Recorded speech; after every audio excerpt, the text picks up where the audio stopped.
आप सबका स्वागत है डीपर लाइफ बाइबल चर्च के बाइबल अध्ययन में यीशु मसीह के नाम से। आइए हम प्रार्थना करें। परमेश्वर पिता, हम तेरा धन्यवाद करते आज के बाइबल अध्ययन के लिए। धन्यवाद करते परमेश्वर, पवित्र आत्मा तेरे वचनों को लेकर हम सबको समझ देगा, तेरे वचनों से हमें प्रकाशित करेगा। जब तू हमें अपने वचनों से सिखा रहा है, हम प्रार्थना करते परमेश्वर कि हम तेरे वचनों की आज्ञाकारिता में बने रहेंगे। यीशु मसीह के नाम से अपने लोगों से तू बातचीत कर, जो पूरे संसार में तेरे वचनों को आज सुन रहे हैं। तेरे वचनों के द्वारा हमारे हृदय को तू प्रकाशित कर। धन्यवाद करते परमेश्वर, तूने हमारी प्रार्थना सुनी। प्रभु यीशु मसीह के नाम से मांगते हैं, आमीन। आज हम देखेंगे गलातियों की किताब 5वां अध्याय, उसके पहले वाक्य से 6ठे वाक्य तक। गलातियों 5वां अध्याय पहले वाक्य से 6ठे वाक्य तक लिखा है, मसीह ने स्वतंत्रता के लिए हमें स्वतंत्र किया है, सो इसी में स्थिर रहो और दास्तव के जुए में फिर ना जूतो। देखो, मैं पौलुस तुमसे कहता हूँ कि यदि खतना कराओगे तो मसीह से तुम्हें कुछ लाभ ना होगा। तीसरा वाक्य, फिर भी मैं हर एक खतना कराने वाले को जताए देता हूँ कि उसे सारी व्यवस्था माननी पड़ेगी। चौथा वाक्य, तुम जो व्यवस्था के द्वारा धर्मी ठहरना चाहते हो, मसीह से अलग और अनुग्रह से गिर गए हो। पांचवा वाक्य, क्योंकि आत्मा के कारण हम विश्वास से आशा की हुई धार्मिकता की बाट जोते हैं। छठा वाक्य, और मसीह यीशु में ना खतना रहित कुछ काम का है, परंतु केवल जो प्रेम के द्वारा प्रभाव करता है। आज का विषय है यीशु मसीह में हमारी महिमित छुटकारा और स्वतंत्रता। यीशु मसीह में हमारी महिमित छुटकारा और स्वतंत्रता। मसीह में आने से पहले हम बंधन में थे। जिस रीति से हम पहले जीते थे, हम बंधन में थे। अब जब हमने यीशु मसीह को अपना लिया, हम यीशु मसीह के पास आ गए हैं, हर एक बंधन टूट गए हैं, हर एक जुआ टूट गया है। अब यीशु मसीह ने हमें एक महिमित छुटकारा और स्वतंत्रता दिया है। अपने आप को कलवरी क्रूस पर बलिदान करने के द्वारा हमारा छुटकारा हुआ है। इस विषय में 3 भाग है। पहला भाग, यीशु मसीह के द्वारा स्वतंत्रता दास्तव के जुए से। यीशु मसीह के द्वारा स्वतंत्रता दास्तव के जुए से। दूसरा, खतने के दास्तव के जुए में जूतना। खतने के दास्तव के जुए में जूतना। तीसरा भाग, प्रेम द्वारा नई सृष्टि में विश्वास जो कार्य करता है। प्रेम द्वारा नई सृष्टि में विश्वास जो कार्य करता है। पहले भाग में आएंगे यीशु मसीह के द्वारा स्वतंत्रता दास्तव के जुए से। गलातियों 5वां अध्याय का पहला वाक्य, मसीह ने स्वतंत्रता के लिए हमें स्वतंत्र किया है, सो इसी में स्थिर रहो और दास्तव के जुए में फिर से ना जूतो। मसीह में छुटकारा और स्वतंत्रता।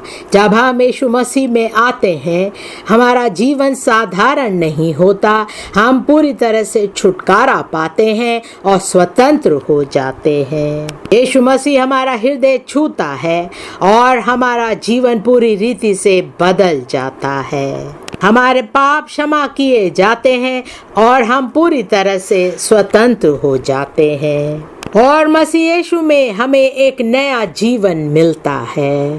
पौलुस ने गलातियों से कहा कि तुमने यीशु मसीह जो तुम्हारे लिए क्रूस पर चढ़ाया गया, उससे तुम मिले हो। वो तुम्हारा उद्धार करता है जिसने तुम्हें छुटकारा दिया और स्वतंत्र किया। यीशु मसीह ने तुम्हें स्वतंत्र किया है, इसलिए यीशु मसीह में बने रहो और स्वतंत्र रहो। यीशु मसीह के अनुग्रह में बने रहो और स्वतंत्र रहो। लिखा है, स्थिर रहो और दास्तव के जुए में फिर से ना जूतो। कई बार जब हम स्वतंत्र हो जाते हैं फिर भी हम उस दास्तव में लौट जाते हैं, उस पाप भरे जीवन में चले जाते हैं। इस भाग में हम 3 बातें देखेंगे। पहली बात, पाप के बंधन से पूर्ण छुटकारा। पाप के बंधन से पूर्ण छुटकारा। दूसरी बात, उद्धारकर्ता पर विश्वास करने के द्वारा छुटकारा। उद्धारकर्ता पर विश्वास करने के द्वारा छुटकारा। तीसरी बात, सच्चे विश्वासियों का संत जैसा परिवर्तित जीवन। सच्चे विश्वासियों का संत जैसा परिवर्तित जीवन। पहली बात, पाप के बंधन से पूर्ण छुटकारा।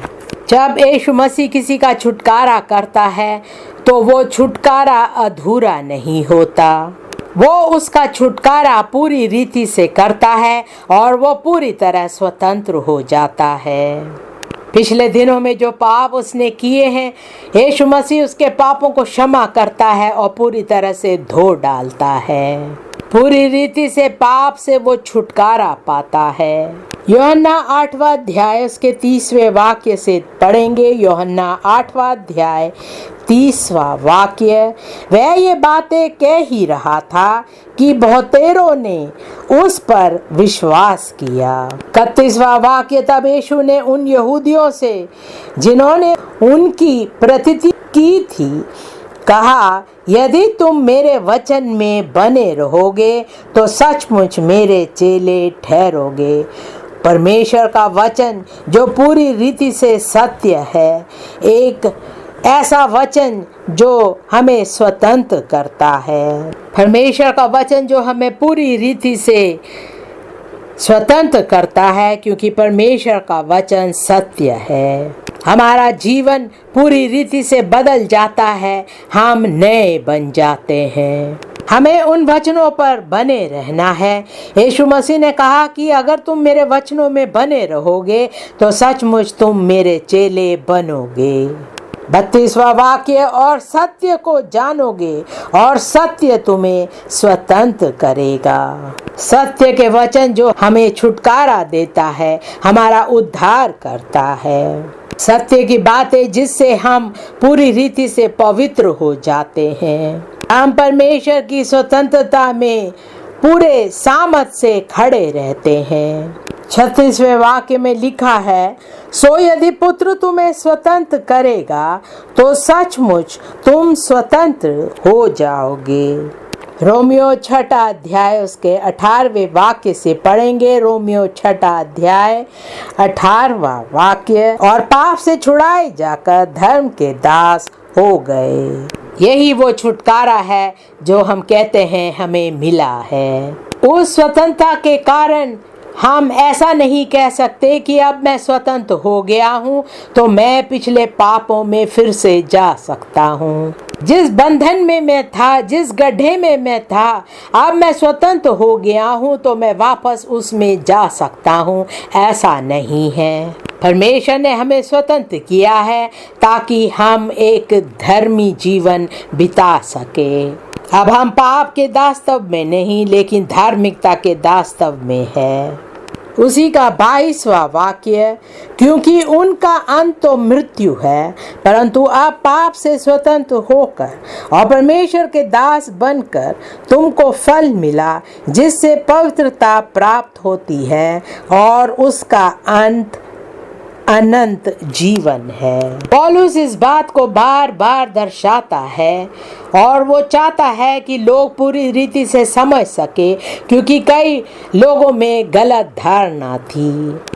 वो कहते हैं अब मैं स्वतंत्र हो गया हूँ, अब मेरा नया जन्म हो गया है, मेरा उद्धार हो गया है, अब मैं कुछ भी कर सकता हूँ। ऐसा नहीं है। परमेश्वर ने हमें पाप के दास्तव से छुड़ाया है, स्वतंत्र किया है। हमें उसमें वापस नहीं जाना है। बुरे स्वभाव, बुरे चरित्र में हमें वापस नहीं जाना है। हम पूरी तरह से पाप के दास्तव से, बुराई से, शैतान से हमने छुटकारा पाया है और अब हमें एक धर्मी जीवन बिताना है। रोमियो 8वां अध्याय उसके पहले वाक्य से पढ़ेंगे। रोमियो 8वां अध्याय पहला वाक्य। सो अब जो मसीह यीशु में है उन पर दंड की आज्ञा नहीं, क्योंकि वे शरीर के अनुसार नहीं वरन आत्मा के अनुसार चलते हैं। शैतान के काम, पाप के काम हमारे जीवन से खत्म हो चुके हैं। अब उनका हमारे ऊपर कोई अधिकार नहीं है। दूसरा वाक्य, क्योंकि जीवन की आत्मा की व्यवस्था ने मसीह यीशु में मुझे पाप की और मृत्यु की व्यवस्था से स्वतंत्र कर दिया। इस भाग में दूसरी बात, उद्धारकर्ता पर विश्वास करने के द्वारा छुटकारा। हम सच्चे रीति से छुटकारा पा चुके हैं, इसलिए जो गलत रीति से छुटकारा पाते हैं उन बातों पर हम ध्यान ना दें। हम ऐसा ना कहें कि मेरा छुटकारा हो गया, मेरा उद्धार हो गया, अब मैं कुछ भी कर सकता हूँ। लूका 4 अध्याय उसका 18वां वाक्य। लूका 4 अध्याय 18वां वाक्य कि प्रभु का आत्मा मुझ पर है, इसलिए कि उसने कंगालों को सुसमाचार सुनाने के लिए मेरा अभिषेक किया है और मुझे इसलिए भेजा है कि बंधुओं को छुटकारे का और अंधों को दृष्टि पाने का सुसमाचार प्रचार करूं और कुचले हुओं को छुड़ाऊं। जिस प्रकार एक जानवर को बांध कर रखते हैं और उस स्थान से वो हिल नहीं पाता, लेकिन आप आते हैं और उस जानवर की जंजीर को खोल देते हैं तो अब वो स्वतंत्र हो जाता है, कहीं भी जा सकता है। इसी प्रकार हम भी पूरी रीति से छुटकारा पाए हुए लोग हैं। परमेश्वर ने हमें स्वतंत्र कर दिया है। परमेश्वर ने हमें रचा है, हमें स्वतंत्र किया है ताकि हम उसके स्वरूप में जी सके और मसीह का जीवन हम में दिखाई दे।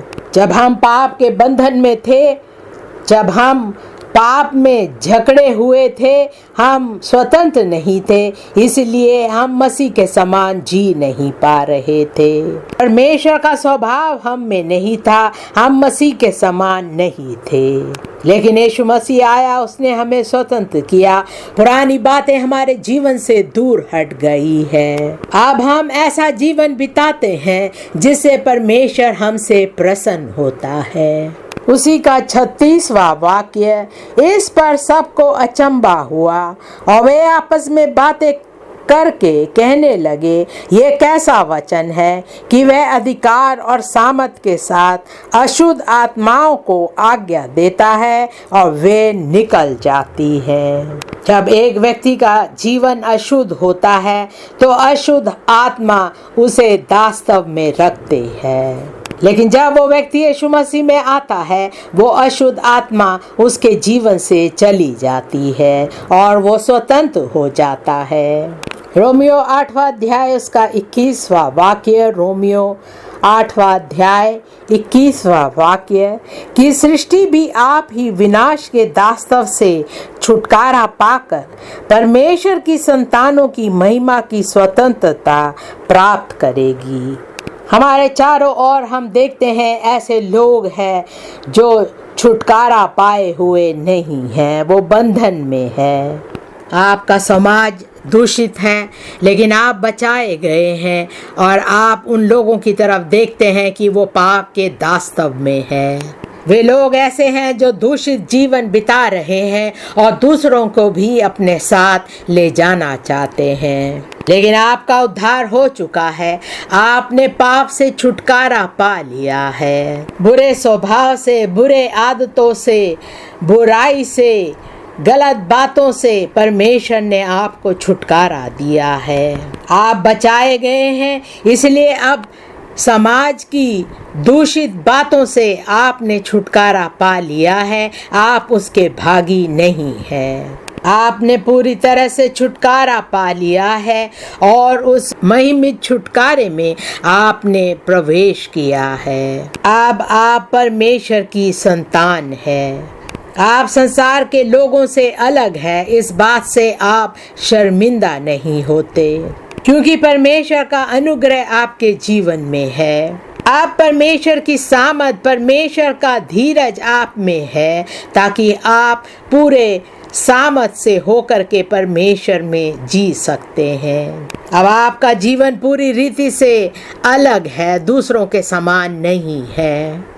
29वां वाक्य, क्योंकि जिन्हें उसने पहले से जान लिया है उन्हें पहले से ठहराया भी है कि उसके पुत्र के स्वरूप में हो, ताकि वह बहुत भाइयों में पहलौटा ठहरे। यीशु मसीह शैतान के बंधन में नहीं था, वो स्वतंत्र था। यीशु मसीह का जीवन पूरी रीति से पवित्र था, इसलिए वो चाहता है कि हम भी एक पवित्र जीवन बिताए। 2 कुरिन्थियों 3 अध्याय इसके 17वें वाक्य से पढ़ेंगे। 2 कुरिन्थियों 3 अध्याय 17वां वाक्य, प्रभु तो आत्मा है और जहाँ कहीं प्रभु का आत्मा है वहाँ स्वतंत्रता है। परंतु जब हम सबके उघाड़े चेहरे से प्रभु का प्रताप इस प्रकार प्रकट होता है, जिस प्रकार दर्पण में, तो प्रभु के द्वारा जो आत्मा है हम उसी तेजस्वी रूप में अंश अंश करके बदलते जाते हैं। मनुष्य के भय से हम स्वतंत्र हो जाते हैं। समाज की बातों से, बंधन से हम स्वतंत्र हो जाते हैं। दुनिया के लोग चाहते हैं कि हम उनके समान पाप में जिए, लेकिन यीशु मसीह ने हमें स्वतंत्र किया है। हमें उसमें स्वतंत्र बने रहना है। हम जो पाप से छुटकारा पाए हुए लोग हैं, अब हम यीशु मसीह के तरफ देखते हैं, जो हमारे विश्वास का आदि और अंत है। गलातियों 5वां अध्याय उसका 13वां वाक्य। गलातियों 5वां अध्याय 13वां वाक्य, हे भाइयों, तुम स्वतंत्र होने के लिए बुलाए गए हो, परंतु ऐसा ना हो कि यह स्वतंत्रता शारीरिक कामों के लिए अवसर बने, वरन प्रेम से एक दूसरे के दास बनो। मेरी प्रार्थना है, जिन बातों को वचनों से हम सीख रहे हैं, परमेश्वर हमें पूरी तरह से छुटकारा देगा और स्वतंत्र करेगा यीशु मसीह के नाम से। तीसरी बात, सच्चे विश्वासियों का संत जैसा परिवर्तित जीवन। रोमियो 12वां अध्याय पहले वाक्य से पढ़ेंगे। रोमियो 12वां अध्याय पहला वाक्य, इसलिए हे भाइयों, मैं तुमसे परमेश्वर की दया स्मरण दिलाकर विनती करता हूँ कि अपने शरीरों को जीवित और पवित्र और परमेश्वर को भावता हुआ बलिदान करके चढ़ाओ, यही तुम्हारी आत्मिक सेवा है। और इस संसार के सदृश ना बनो, परंतु तुम्हारी बुद्धि के नए हो जाने से तुम्हारा चाल चलन भी बदलता जाए, जिससे तुम परमेश्वर की भली और भावती और सिद्ध इच्छा अनुभव से मालूम करते रहो। परमेश्वर के अनुग्रह से, उसकी कृपा से आपका छुटकारा हुआ है, आप स्वतंत्र हो गए हैं। अब आप ऐसा नहीं कह सकते कि मैं अब कुछ भी कर सकता हूँ, शारीरिक रूप से मैं कुछ भी कर सकता हूँ, ऐसा नहीं है। हमें अपने शरीरों को जीवित और पवित्र और परमेश्वर को भावता हुआ बलिदान करके चढ़ाना है। अब आपका मन शुद्ध होना चाहिए, क्रोधित नहीं होना चाहिए, अपने शरीर को पवित्र रखना है। हमें इस संसार के लोगों के समान नहीं होना है, लेकिन हमारा जीवन पूरी रीति से बदला हुआ होना चाहिए। 2 कुरिन्थियों 5वां अध्याय का 17वां वाक्य। 2 कुरिन्थियों 5वां अध्याय 17वां वाक्य, सो यदि कोई मसीह में है तो वह नई सृष्टि है, पुरानी बातें बीत गई है, देखो वे सब नई हो गई। हम कैसे जान सकते हैं कि एक व्यक्ति मसीह में है, वो एक नई सृष्टि है? क्या उसकी बड़ी बड़ी गवाहियों को सुनकर या बड़ी बड़ी बातों को सुनकर हम जान सकते हैं? उसका चरित्र नया होना जरूरी है। उसका स्वभाव बदला हुआ होना चाहिए, जिससे हम जान सकते हैं कि ये एक नई सृष्टि है। लिखा है, पुरानी बातें बीत गई, ये नहीं कि बीत रही है। ऐसा नहीं है मैं आधा सही हो चुका हूँ, अभी मुझे और सही होना है। पहले मैं 2 पैकेट सिगरेट फूंकता था, लेकिन अब धीरे धीरे करके मैं 1 या 2 सिगरेट फूंकता हूँ। ऐसा नहीं है, हमें पूरी रीति से बदलना है। अगर कोई कहता है कि मैं लगातार नई सृष्टि की ओर जा रहा हूँ, पहले मैं बहुत पाप करता था, पाप में जीवन बिता रहा था, अब धीरे धीरे मैं बदल रहा हूँ, ऐसा नहीं है। जब हम मसीह में एक नई सृष्टि होते हैं तो हमारा जीवन पूरी रीति से बदल जाता है। अब आपके जीवन में सब कुछ नया हो गया है। आमीन कहे। लोग तुम्हें देखे या ना देखे, तुम पूरी रीति से नए हो चुके हो। पुरानी बातें सब बीत गई, देखो सब कुछ नया हो गया है। कुलुसियों 3 अध्याय के 10वें वाक्य से पढ़ेंगे। कुलुसियों 3 अध्याय 10वां वाक्य। और नए मनुष्यत्व को पहन लिया है, जो अपने सृजनहार के स्वरूप के अनुसार ज्ञान प्राप्त करने के लिए नया बनता जाता है। परमेश्वर चाहता है कि हम मसीह के स्वतंत्रता में बने रहे और कोई भी चीज़ हमें उन बातों से दूर ना करे। उसी का 15वां वाक्य। और मसीह की शांति, जिसके लिए तुम एक देह होकर बुलाए भी गए हो, तुम्हारे हृदय में राज्य करे और तुम धन्यवादी बने रहो। उसी का 17वां वाक्य। और वचन से या काम से जो कुछ भी करो, सब प्रभु यीशु के नाम से करो और उसके द्वारा परमेश्वर पिता का धन्यवाद करो। जो कुछ हम करते हैं, जो कुछ हम बोलते हैं, जो कुछ हम देखते हैं, सब कुछ प्रभु यीशु के नाम से करो। ये परमेश्वर के वचन में लिखा हुआ है। दूसरे भाग में आएंगे, खतने के दास्तव के जुए में जूतना। खतने के दास्तव के जुए में जूतना। गलातियों 5वां अध्याय उसके 2 वाक्य से पढ़ेंगे। गलातियों 5वां अध्याय 2 वाक्य। देखो, मैं पौलुस तुमसे कहता हूँ कि यदि खतना कराओगे तो मसीह से तुम्हें कुछ लाभ ना होगा। फिर भी मैं हर एक खतना कराने वाले को जताए देता हूँ कि उसे सारी व्यवस्था माननी पड़ेगी। 4वां वाक्य। तुम जो व्यवस्था के द्वारा धर्मी ठहरना चाहते हो, मसीह से अलग और अनुग्रह से गिर गए हो। ये लोग ऐसे थे जो मूसा की व्यवस्था पर नहीं चल रहे थे, परमेश्वर के बारे में ज़्यादा जानते भी नहीं थे। पौलुस जब आया, उसने यीशु मसीह जो उद्धार करता है उसके बारे में प्रचार किया। अब वो बचाए गए थे, उनका उद्धार हो गया, नया जन्म उन्होंने पा लिया था। वो जानते थे केवल यीशु मसीह पर विश्वास करने से उनका उद्धार होगा। पहले वो अविश्वासी थे, जो जीवन वो जी रहे थे उससे पश्चाताप करके वो यीशु मसीह के पास आए। अब लोग उनके पास आए और कहने लगे कि खतना करना ज़रूरी है, अगर खतना नहीं होता तो तुम अधूरे हो। उन्होंने कहा यीशु मसीह पर विश्वास करने के साथ उन्हें मूसा की व्यवस्था पर भी चलना था। ये लोग व्याकुल हो गए, चिंता में पड़ गए।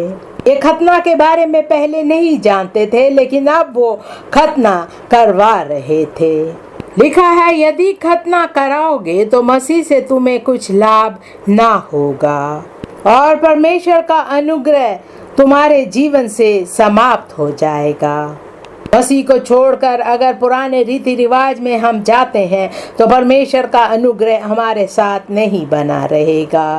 कई लोग कहते हैं सही है, तुमने यीशु मसीह को अपना लिया, के समान जी रहे हैं, लेकिन आपको रीति रिवाज को भी अपने विश्वास के साथ जोड़ना जरूरी है। धार्मिक बलिदानों को करना जरूरी है, लेकिन इससे आपको कोई लाभ नहीं होगा। प्रेरितों के काम 15वां अध्याय उसका पहला वाक्य। प्रेरितों के काम 15वां अध्याय पहला वाक्य। फिर कितने लोग यहूदियों से आकर भाइयों को सिखाने लगे कि यदि मूसा की रीति पर तुम्हारा खतना ना हो तो तुम उद्धार नहीं पा सकते। ये विश्वासी लोग थे जिन्होंने यीशु मसीह को अपनाया और जानते थे कि इनका उद्धार हो चुका है। परमेश्वर की आत्मा भी गवाही दे रही थी कि ये परमेश्वर के संतान है। लेकिन कुछ लोग आए और उन्हें भरमाने लगे, उन्हें कुछ और सिखाने लगे। इसी कारण पौलुस ने उनसे कहा कि अगर तुम खतना की बातें सोचकर उनके साथ जाओगे तो मसीह से तुम्हें कुछ लाभ ना होगा। उसी का 10वां वाक्य पढ़ेंगे। मैं प्रभु पर तुम्हारे विषय में भरोसा रखता हूँ कि तुम्हारा कोई दूसरा विचार ना होगा, परंतु जो तुम्हें घबरा देते हैं वह कोई क्यों ना हो दंड पाएगा। प्रेरितों के काम 15वां अध्याय उसका 10वां वाक्य।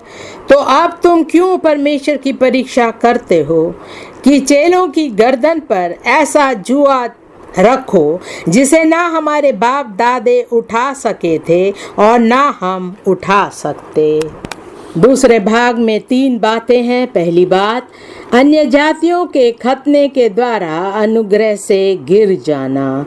अन्य जातियों के खतने के द्वारा अनुग्रह से गिर जाना। दूसरी बात, झूठी महिमा पुरातन शास्त्र के खतने की। झूठी महिमा पुरातन शास्त्र के खतने की। तीसरी बात, ईश्वरीय नींव मन के खतने के लिए। ईश्वरीय नींव मन के खतने के लिए। पहली बात, अन्य जातियों के खतने के द्वारा अनुग्रह से गिर जाना। ये ऐसे लोग हैं जो परमेश्वर के अनुग्रह से गिर गए हैं। गलातियों 5वां अध्याय उसका 4था वाक्य। गलातियों 5वां अध्याय 4था वाक्य। तुम जो व्यवस्था के द्वारा धर्मी ठहरना चाहते हो मसीह से अलग और अनुग्रह से गिर गए हो। जो यीशु मसीह को छोड़कर त्याग कर यहाँ वहाँ जाते हैं वो परमेश्वर के अनुग्रह से गिर जाते हैं। गलातियों पहला अध्याय उसके 6ठे वाक्य से पढ़ेंगे। गलातियों पहला अध्याय 6ठा वाक्य। मुझे आश्चर्य होता है कि जिसने तुम्हें मसीह के अनुग्रह से बुलाया उससे तुम इतनी जल्दी फिरकर और ही प्रकार के सुसमाचार की ओर झुकने लगे। जब हम परमेश्वर के वचनों में अपनी ओर से कुछ जोड़ते हैं तो वो कोई और सुसमाचार हो जाता है। अगर हम परमेश्वर के वचनों से कुछ घटाना चाहते हैं तो वो कोई और सुसमाचार हो जाता है। अपनी कमियों में रहने के लिए अगर परमेश्वर का वचन बदलते हैं तो वो कोई और सुसमाचार हो जाता है। पुराने जीवन में जीने के लिए, पाप में जीवन में जीने के लिए अगर वचन में कुछ जोड़ते हैं या घटाते हैं तो वो सुसमाचार कोई और हो जाता है। उसी का 7वां वाक्य, परंतु वह दूसरा समाचार है ही नहीं, पर बात यह है कि कितने ऐसे हैं जो तुम्हें घबरा देते और मसीह के सुसमाचार को बिगाड़ना चाहते हैं। कई आते हैं दूसरे सुसमाचार को लेकर के उनकी बातों पर ध्यान नहीं देना है। कई आते हैं भविष्यवाणियों को लेकर जिसमें कोई उद्धार की बातें नहीं, वो सुसमाचार सही नहीं है। ऐसी भविष्यवाणी में कोई पवित्रता ही नहीं है, कोई शुद्धता नहीं है, वो सुसमाचार सही नहीं है। भविष्यवाणी के द्वारा वो आपको अपने अधीन करना चाहते हैं और नाश करना चाहते हैं।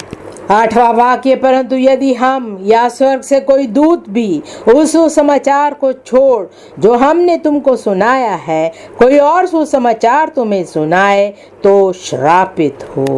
परमेश्वर चाहता है जो नींव हमारे जीवन में पड़ी है, जो सुसमाचार हमने सुना है, हम उसमें बने रहे। वो नहीं चाहता कि यीशु मसीह के सुसमाचार में हम कुछ बढ़ाए या घटाए। रीति रिवाज को सुसमाचार के साथ ना जोड़े। उसी का 9वां वाक्य, जैसे हम पहले कह चुके हैं वैसे ही मैं अब फिर कहता हूँ कि उस सुसमाचार को छोड़ जिसे तुमने ग्रहण किया है। यदि कोई और सुसमाचार सुनाता है तो श्रापित हो। अब मैं क्या मनुष्यों को मनाता हूँ या परमेश्वर को? क्या मैं मनुष्यों को प्रसन्न करना चाहता हूँ? दूसरी बात, झूठी महिमा पुरातन शास्त्र के खतने की। गलातियों 6 अध्याय उसके 12वें और 13वें वाक्य को पढ़ेंगे। गलातियों 6 अध्याय 12वां वाक्य, जितने लोग शारीरिक दिखावा चाहते हैं वे तुम्हारे खतना करवाने के लिए दबाव देते हैं, केवल इसलिए कि वे मसीह के क्रूस के कारण सताए ना जाए। 13वां वाक्य, क्योंकि खतना कराने वाले आप तो व्यवस्था पर नहीं चलते पर तुम्हारा खतना कराना इसलिए चाहते हैं कि तुम्हारी शारीरिक दशा पर घमंड करे। वो नहीं चाहते कि आपका स्वभाव बदले, आपका जीवन बदले, लेकिन वो आपके शरीर के द्वारा महिमा पाना चाहते हैं। वो नहीं चाहते कि आप अपने जीवन को पवित्रताई में बिताए। यही चाहते हैं कि वो आपको अपने अधीन रख सके। वो इस बात पर घमंड करते हैं कि मेरे वजह से वो बदल चुका है और अब मेरे कहने पर चलता है। रोमियो 2 अध्याय उसके 17वें वाक्य से पढ़ेंगे। रोमियो 2 अध्याय 17वां वाक्य, यदि तू यहूदी कहलाता है और व्यवस्था पर भरोसा रखता है और परमेश्वर के विषय में घमंड करता है। 18वां वाक्य, और उसकी इच्छा जानता और व्यवस्था की शिक्षा पाकर उत्तम उत्तम बातों को प्रिय जानता है। 19वां वाक्य, और अपने पर भरोसा रखता है कि मैं अंधों का अगुआ और अंधकार में पड़े हुओं की ज्योति और बुद्धिहीनों का सिखाने वाला और बालकों का उपदेशक हूँ और ज्ञान और सत्य का नमूना जो व्यवस्था में है मुझे मिला है। 21वां वाक्य, सो क्या तू जो औरों को सिखाता है अपने आप को नहीं सिखाता?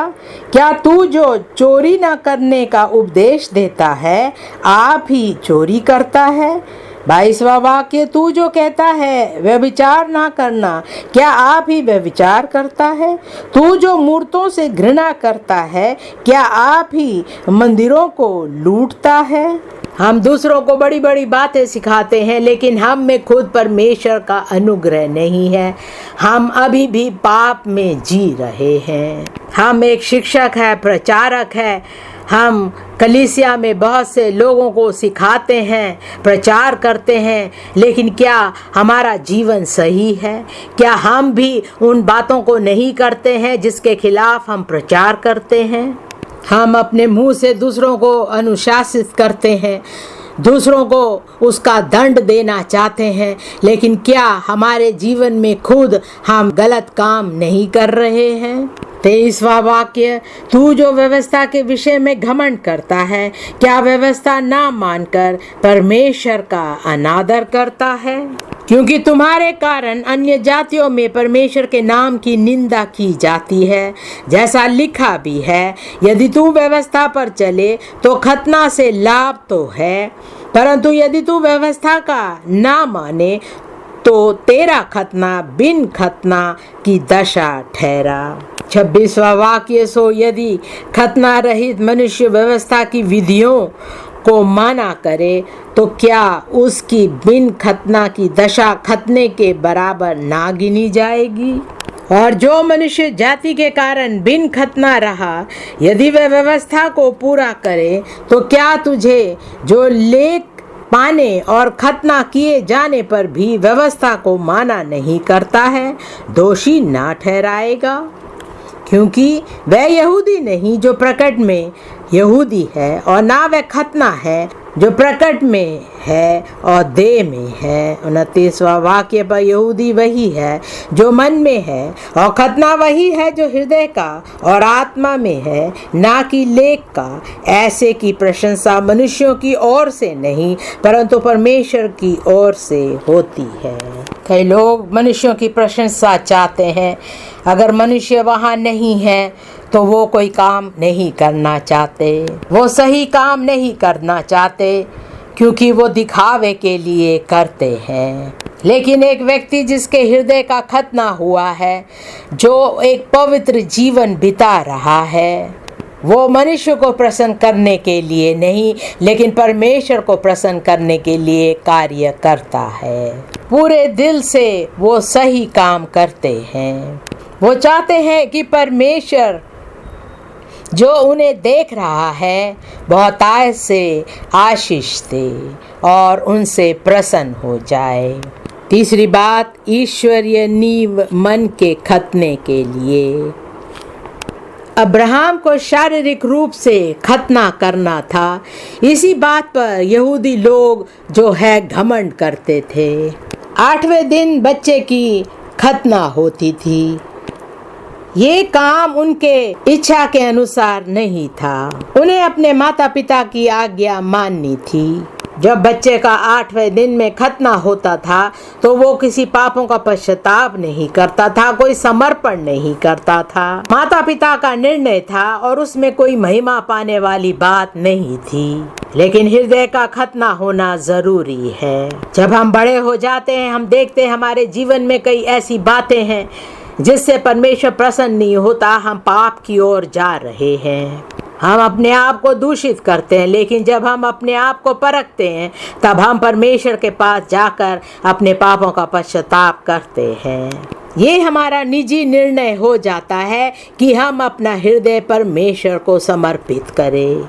हम परमेश्वर के पास जाते हैं, अपने आप को समर्पित करके अपना जीवन बदल देते हैं। जब हम अपने मन का खतना करते हैं, परमेश्वर के पास आते हैं, अपने आप को समर्पित करते हैं, उससे परमेश्वर की महिमा होती है। शारीरिक खतना में कोई महिमा नहीं है।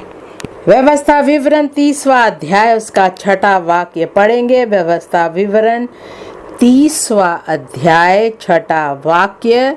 और तेरा परमेश्वर यहोवा तेरे और तेरे वंश के मन का खतना करेगा कि तू अपने परमेश्वर यहोवा से अपने सारे मन और सारे प्राण के साथ प्रेम करे, जिससे तू जीवित रहे।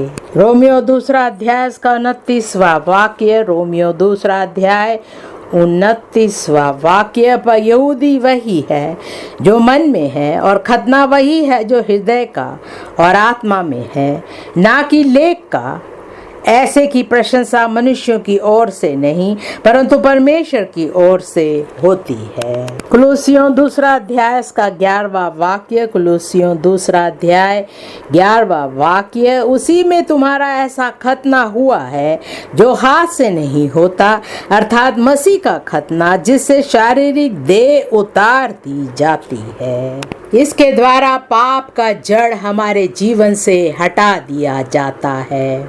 यही सही खतना है जिससे परमेश्वर प्रसन्न होता है। इब्रानियों 8वां अध्याय उसका 6वां वाक्य। इब्रानियों 8वां अध्याय 6वां वाक्य।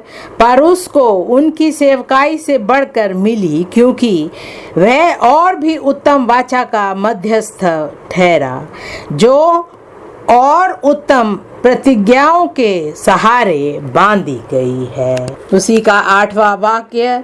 पर वह उन पर दोष लगाकर कहता है कि प्रभु कहता है, देखो वे दिन आते हैं कि मैं इज़राइल के घराने के साथ और यहूदा के घराने के साथ नई वाचा बांधूंगा। 10वां वाक्य। फिर प्रभु कहता है कि जो वाचा मैं उन दिनों के बाद इज़राइल के घराने के साथ बांधूंगा वह ये है कि मैं अपनी व्यवस्था को उनके मनों में डालूंगा और उसे उनके हृदय पर लिखूंगा, और मैं उनका परमेश्वर ठहरूंगा और वे मेरे लोग ठहरेंगे। हमें अपने जीवन को देखना है हमें चाहिए कि परमेश्वर के वचनों को अपने हृदय की पट्टियों में लिख ले और उस पर चले। जिन बातों से परमेश्वर प्रसन्न होता है, जिन बातों की इच्छा परमेश्वर रखता है, वो ही हमारी इच्छा होनी चाहिए। परमेश्वर की आज्ञाओं को हमें मानना है। परमेश्वर चाहता है कि हम एक पवित्र जीवन बिताए, तो हमें ऐसा ही करना है। हर समय, हर जगह, हर वक्त हमें ये देखना है कि जो कुछ हम करते हैं, कहते हैं, बोलते हैं, सब परमेश्वर की इच्छा के अनुसार हो। परमेश्वर को प्रसन्न करने वाले बात हम करें। परमेश्वर का वचन कहता है, मैं उनका परमेश्वर ठहरूंगा और वे मेरे लोग ठहरेंगे। मेरी प्रार्थना है कि हम सबके जीवन में ऐसा ही होगा, यीशु मसीह के नाम से। तीसरे भाग में आएंगे, प्रेम द्वारा नई सृष्टि में विश्वास जो कार्य करता है। प्रेम द्वारा नई सृष्टि में विश्वास जो कार्य करता है। गलातियों 5वां अध्याय उसका 5वां वाक्य। गलातियों 5वां अध्याय 5वां वाक्य। क्योंकि आत्मा के कारण हम विश्वास से आशा की हुई धार्मिकता की बाट जोते हैं। जो विश्वासी लोग हैं, जिनके हृदय में यीशु मसीह रहता है, वो विश्वास से आशा की हुई धार्मिकता की बाट जोते रहते हैं। छठा वाक्य, और मसीह यीशु में न खतना रहित कुछ काम का है, परंतु केवल जो प्रेम के द्वारा प्रभाव करता है। इस भाग में 3 बातें देखेंगे। पहली बात, धर्मी की आशा प्रभु में विश्वास करने के द्वारा। धर्मी की आशा प्रभु में विश्वास करने के द्वारा। दूसरी बात, धर्मी का हृदय उसके प्रभुता के प्रति विश्वास योग्य। धर्मी का हृदय उसके प्रभुता के प्रति विश्वास योग्य। तीसरी बात, प्रेम के फल से धर्मी की ईमानदारी। प्रेम के फल से धर्मी की ईमानदारी। पहली बात, धर्मी की आशा प्रभु में विश्वास करने के द्वारा। गलातियों 5वां अध्याय उसका 5वां वाक्य। क्योंकि आत्मा के कारण हम विश्वास से आशा की हुई धार्मिकता की बाट जोते हैं। रोमियो 5वां अध्याय उसके पहले वाक्य से पढ़ेंगे। रोमियो 5वां अध्याय पहला वाक्य। सो जब हम विश्वास से धर्मी ठहरे, तो अपने प्रभु यीशु मसीह के द्वारा परमेश्वर के साथ मेल रखे। दूसरा वाक्य, जिसके द्वारा विश्वास के कारण उस अनुग्रह तक जिसमें हम बने हैं हमारी पहुंच भी हुई, और परमेश्वर की महिमा की आशा पर घमंड करें। हमने यीशु मसीह को अपनाया, अब हम दोषी नहीं ठहराए जाते। हम में एक जीवित आशा है जो यीशु मसीह पर है। उसी आशा में हम जीते हैं, और जब यीशु मसीह आएगा, हम आशा रखते हैं कि हम भी उसके साथ उठा लिए जाएंगे। हम उसके साथ स्वर्ग में राज्य करेंगे। तीसरा वाक्य, केवल यही नहीं वरन हम क्लेशों में भी घमंड करें, यही जानकर कि क्लेश से धीरज। चौथा वाक्य, और धीरज से खरा निकलना, और खरे निकलने से आशा उत्पन्न होती है, और आशा से लज्जा नहीं होती, क्योंकि पवित्र आत्मा जो हमें दिया गया है उसके द्वारा परमेश्वर का प्रेम हमारे मन में डाला गया है। जो आशा हम में है, क्योंकि यीशु मसीह ने हमारे लिए जो कुछ किया उसके द्वारा हमारे जीवन में आशा है, जिससे हम कभी भी लज्जाएंगे नहीं। यीशु मसीह ने हमारे लिए स्वर्ग में एक स्थान तैयार किया है, और हमारी आशा है कि एक दिन वो हमें वहाँ ले जाएगा, क्योंकि परमेश्वर का प्रेम हमारे हृदय में डाला गया है, पवित्र आत्मा के द्वारा हमें दिया गया है। पहला पत्रस पहला अध्याय उसके 3 वाक्य से पढ़ेंगे। पहला पत्रस पहला अध्याय 3 वाक्य। हमारे प्रभु यीशु मसीह के परमेश्वर और पिता का धन्यवाद दो, जिसने यीशु मसीह के हुओं में से जी उठने के द्वारा अपनी बड़ी दया से हमें जीवित आशा के लिए नया जन्म दिया। जिसने यीशु मसीह के मरे हुओं में से जी उठने के द्वारा अपनी बड़ी दया से हमें जीवित आशा के लिए नया जन्म दिया। चौथा वाक्य, अर्थात एक अविनाशी और निर्मल और अजर मिरास के लिए जो तुम्हारे लिए स्वर्ग में रखी है, जिनकी रक्षा परमेश्वर की सामर्थ से विश्वास के द्वारा उस उद्धार के लिए जो आने वाले समय में प्रकट होने वाला है की जाती है। विश्वासियों के लिए स्वर्ग में आशा रखी हुई है।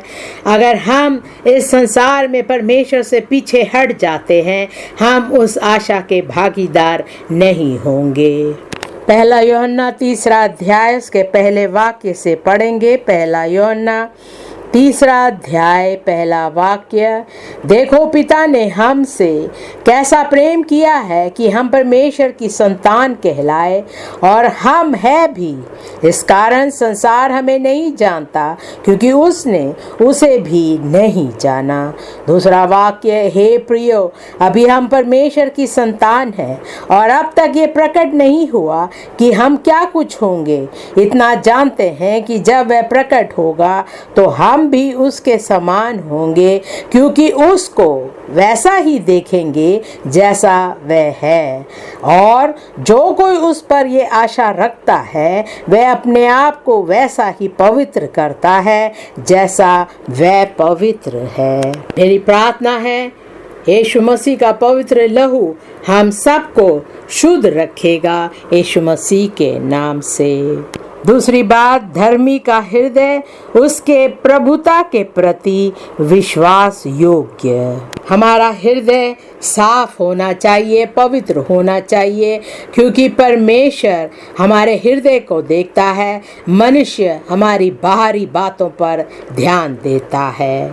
लूका 16 अध्याय उसके 10वें वाक्य से पढ़ेंगे। लूका 16 अध्याय 10वां वाक्य, जो थोड़े से थोड़े में सच्चा है वह बहुत में भी सच्चा है, और जो थोड़े से थोड़े में अधर्मी है वह बहुत में भी अधर्मी है।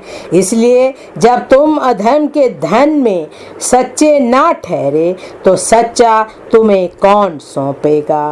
12वां वाक्य, और यदि तुम पराए धन में सच्चे ना ठहरे तो जो तुम्हारा है उसे तुम्हें कौन देगा। जो कुछ भी हम करें हमें सच्चाई से करना है, पवित्रताई में होकर के करना है, अपने आप को पूरी रीति से समर्पित करके उस कार्य को करना जरूरी है।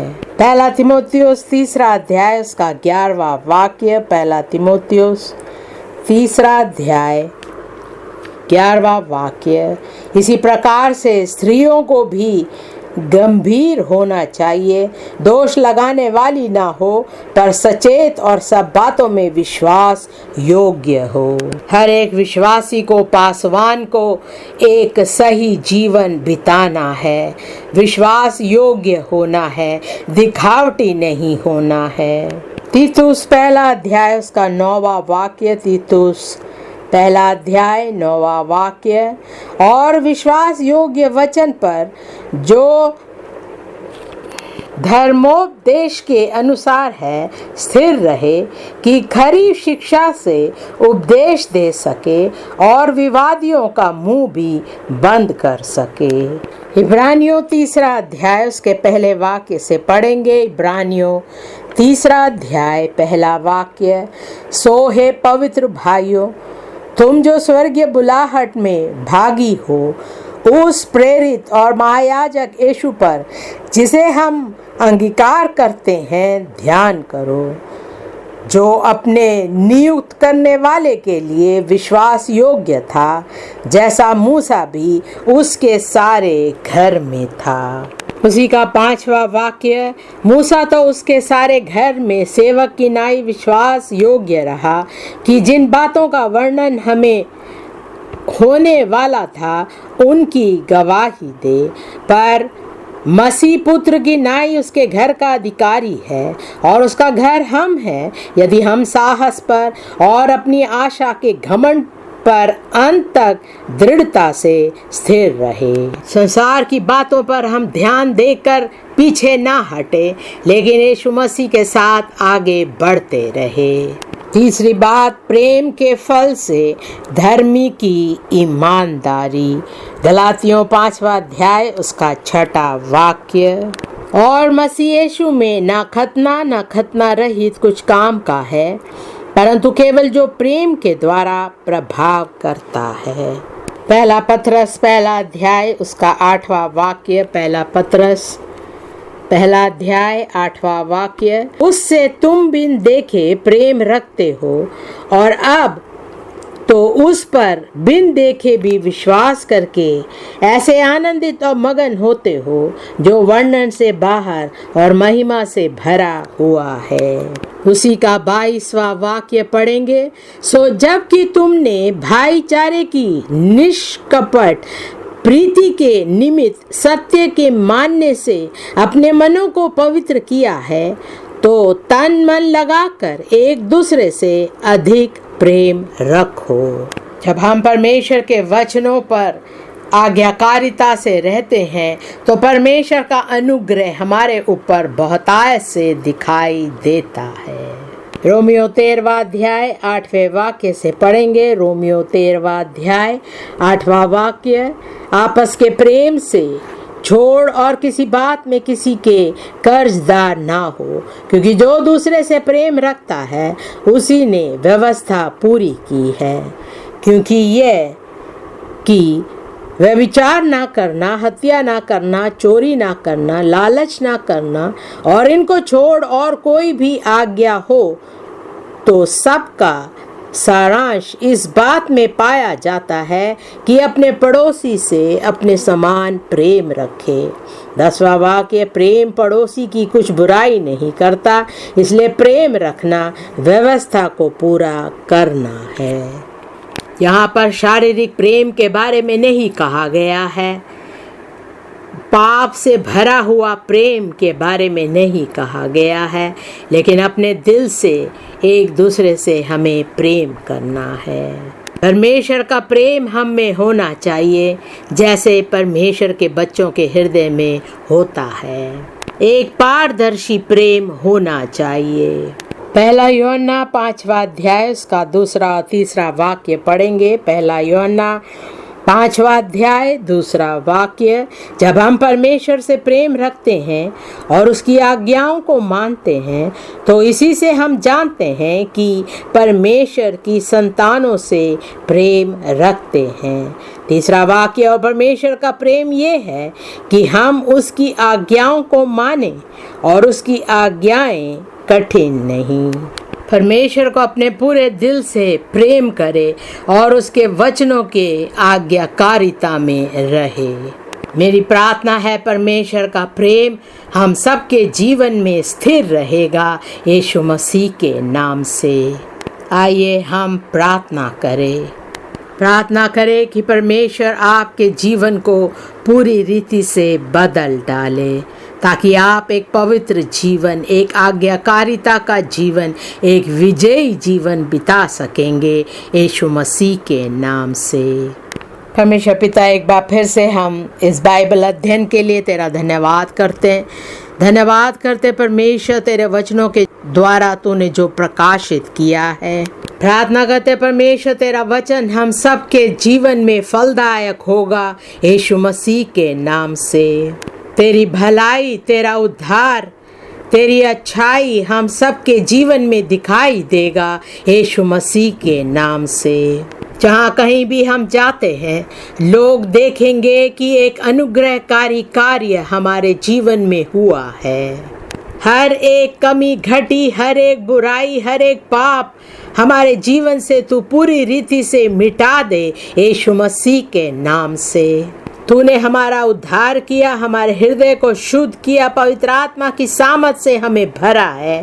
प्रार्थना करते परमेश्वर, अपने जीवन भर हम तेरे वचनों की आज्ञाकारिता में आगे बढ़ते रहेंगे यीशु मसीह के नाम से।